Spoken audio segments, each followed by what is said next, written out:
y'all. Today I'm going to make a peanut butter pie. Y'all, it is so easy. It takes longer to pull the ingredients together in your kitchen than it does to actually assemble the pie. It is a no-bake. It is delicious. And I tell you what, my family is going to love this when they get finished playing their board game. Y'all stay with me and we'll see how to make this delicious peanut butter pie. I'm going to have a recipe available for you. Thanks for being here. I'm Miss Katie and this is Heritage Ways.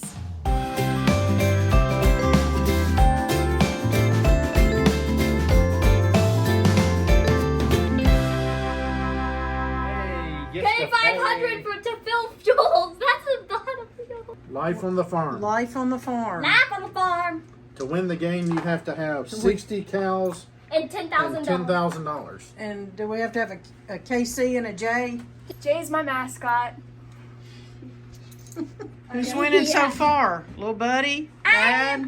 Dad. No, I am. Okay, well. Look, all I've got to do is get my cows. Here's my money. Plus, That's I right. have money to buy the cows. I just need to land on the. Let me see. I just need to land on the cattle 1,000, auction. 2,000, 3,000, 4,000, 5,000. It's like a 6,000, mini 7,000, version 8, to Monopoly. 9. I don't believe. Okay.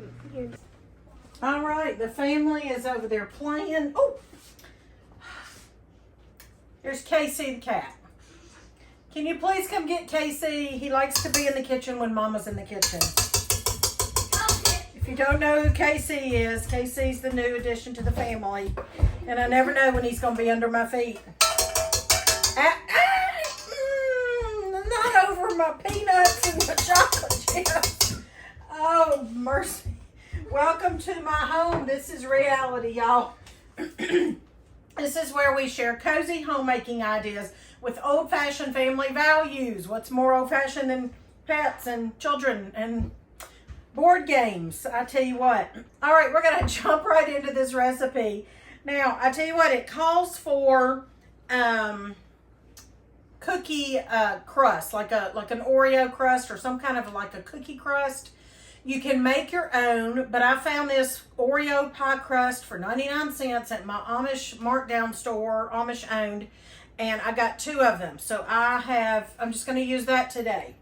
So I've already got one opened here. You just open the full hold down pieces, and then later that little lid what holds the crust in at the store is the lid in your refrigerator.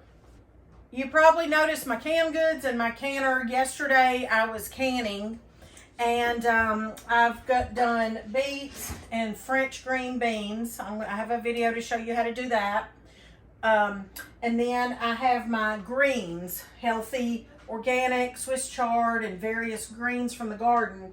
And I will use that in soups and stews in the winter. So we do try to eat healthy. We raise food here. We have organic food.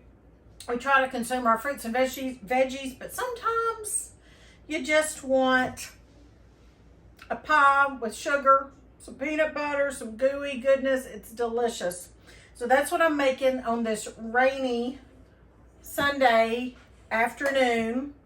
And you'll probably see this just a couple of days after the fact. I have whipped this whipping cream. I have taken 1 cup of whipping cream. Just heavy whipping cream. This is from Aldi. You can use what you have from your own cow or another brand. And I'm just going to put it aside in this little bowl because I'm going to need it in a minute. It looks like it kind of doubled in volume. So maybe we have 2 cups of whipping cream. Not sure. But it's so easy. Now watch it. Because, you saw me put it in the mixer. But if you let it go too long, you're going to have butter. All right, so I'm just going to put in here a tablespoon of butter, 8 ounces of cream cheese. This is softened. It's been sitting out for just a few hours out of the refrigerator. A cup of peanut butter. You can use creamy or crunchy. This is creamy. I use about a 1/2 cup of sugar. I don't want it over the top sweet, and just adjust your sweetness, but I use about a 1/2 cup. And a pinch of salt. I use Redmond's real salt. It's good for you, and it's gonna kind of cut the sweetness, but also kind of balance the flavors a little bit. and then a tablespoon of vanilla. I make my own, and I hope you're doing the same using the video tutorial that I shared with you not long ago here on YouTube. All right, that is it. We are going to take it to the KitchenAid, and we're going to cream all of this together. And then we are going to fold the whipped cream into it. All right, I just scraped the bowl down once in between whipping it.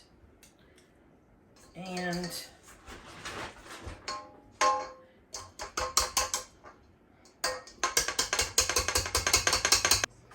so you can see the mixer whipped a lot of air in it. And I will tell you, one tip is you want to make sure that your cream cheese is very softened.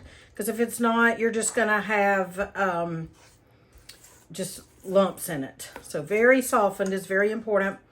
I'm just going to fold the whipped cream in here. Now, you might ask if you can use Cool Whip or something like that. I suppose you can, but just remember the Cool Whip is sweetened. Might want to adjust that. I prefer not to use Cool Whip in things. And it's just so easy to whip this. All right, I don't want to deflate the cream too much, so I'm not going to worry about being able to see some of the white, the cream. And I'm just going to gently put this in my prepared cookie crust. All right, and then I'm going to garnish with some chopped peanuts. When I'm having guests, I always try to ask if they are have any food allergies or even preferences. Don't want to have peanuts on the buffet table for a dessert table if we have someone with a peanut allergy. And I'm also have these miniature chocolate chips. Doesn't that look wonderful? All right, I'm just going to put all of them. I didn't measure these. I just got some out. Chopped up these cocktail peanuts. You will refrigerate this for maybe an hour or two before you cut it. Overnight would be great. And there you have your delicious peanut butter chocolate chip pie. No bake. Isn't that awesome? There you have it. Peanut butter chocolate chip pie. No bake. Quick to make. I hope you enjoy it, and I hope you're counting your blessings. Here at Heritage House, we give God all the glory, and we are so thankful for you and for the blessings He bestows upon us. So thanks for joining me today. Bye-bye.